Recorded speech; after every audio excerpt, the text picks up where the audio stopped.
Hello everyone and welcome to another video. Unfortunately today I have a confession to make. A confession of inadvertent sword maintenance malpractice, you could say.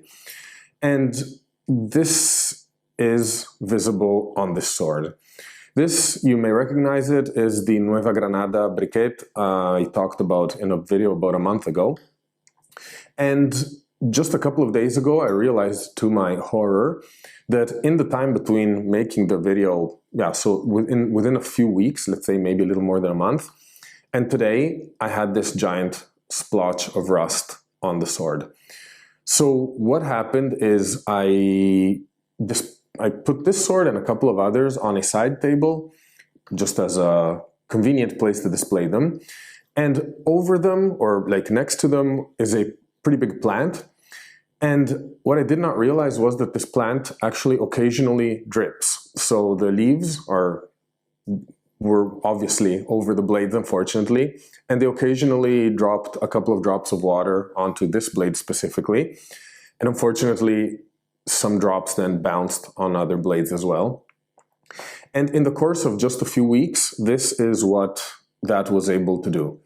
So I'm making this video a little, well, my loss of self-esteem, I guess, in terms of my skill and care in collecting my swords, is hopefully a lesson for beginners among you or those of you who haven't gone through a mistake like this. And it just kind of wants to highlight how quickly rust can attack a blade and damage it. So what we're going to see today is, well, clean it, of course, re-oil it so we preserve it. But also I'm very curious to see if within these weeks this splotch of active rust has actually marked the blade or been able to damage it, or if it's still superficial. And in the case that it actually does leave a mark or something, well, this is going to be a big reminder for me, and hopefully a good lesson for you, to really think twice or three times about how you display or where you place your swords, because bad maintenance isn't only about neglecting them completely, like leaving them in a cellar or something. It's even about making a mistake for a few weeks and leaving it in an incorrect place. So let's get to cleaning it. And here is my claim to shame.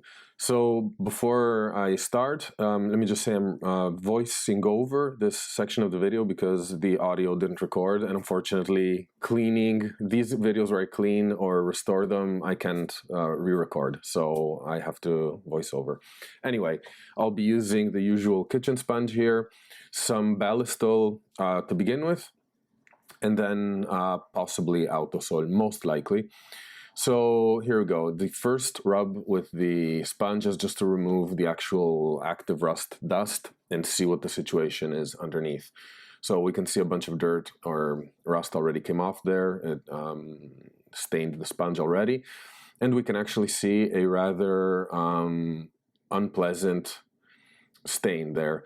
So at this point, the stain is still semi rough, like you can feel its texture.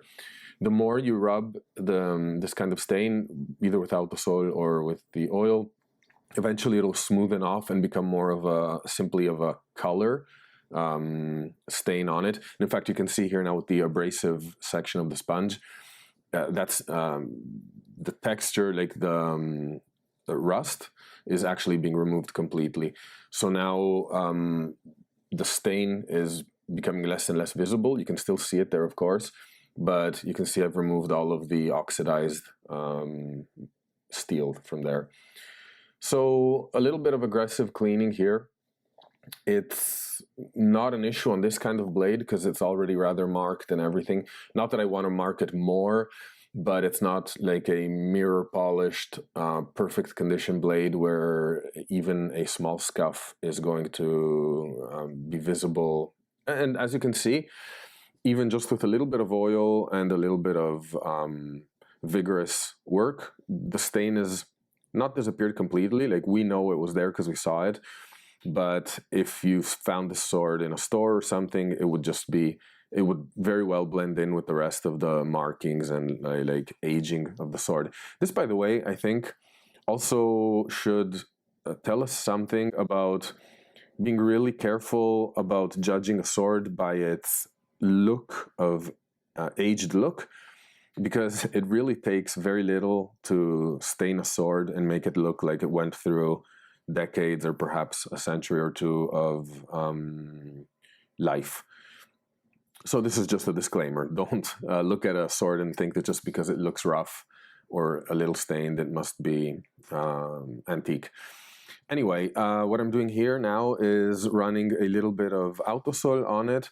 And this is just to see if I can get the blade was already rather clean in general. I had already cleaned and polished it a few months ago. But since there's that stain, I want to make sure that I'm rubbing and like working on the whole blade so that there's no chance of there being like a section of 20 centimeters, for example, where I remove the stain that's more visible, like a little shinier or, yeah. So it's just an extra precaution to make sure that, that the blade still has that consistent feel to it. And well, you can see it's very oily now and very Autosol-y.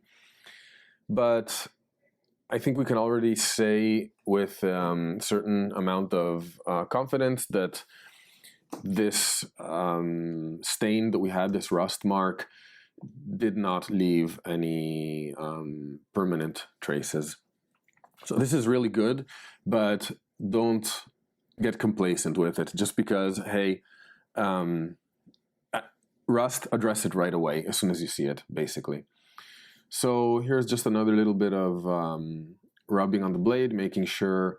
And what I'm trying to do here is keep an eye on the section where the stain was and just make sure I'm removing it as much as I can and not, let's say, over polishing that part of the blade. So now it's time to wipe off the oil and the whatever Autosol is remained there, and we can take a look at the final result. So a lot of dirt and grime there. It's even a little bit of steel because obviously Autosol is slightly abrasive, so it will be slightly removing a very, very, very thin layer. But let's look at the blade now. The area where the stain was, you can just barely see a little bit of residue of that stain, but it's almost invisible. So if there, and if you didn't know that stain had been there, you wouldn't show. The rest of the blade, as you can see, yeah, we already saw it in the previous video, but is already kind of weathered and lived through. So I feel like this amount of cleaning is sufficient for this blade, and I'm very happy that it was not permanently damaged. So lesson learned. Yeah, I'll see you soon in another video, and if you like what I do, please like and subscribe. That really means a lot.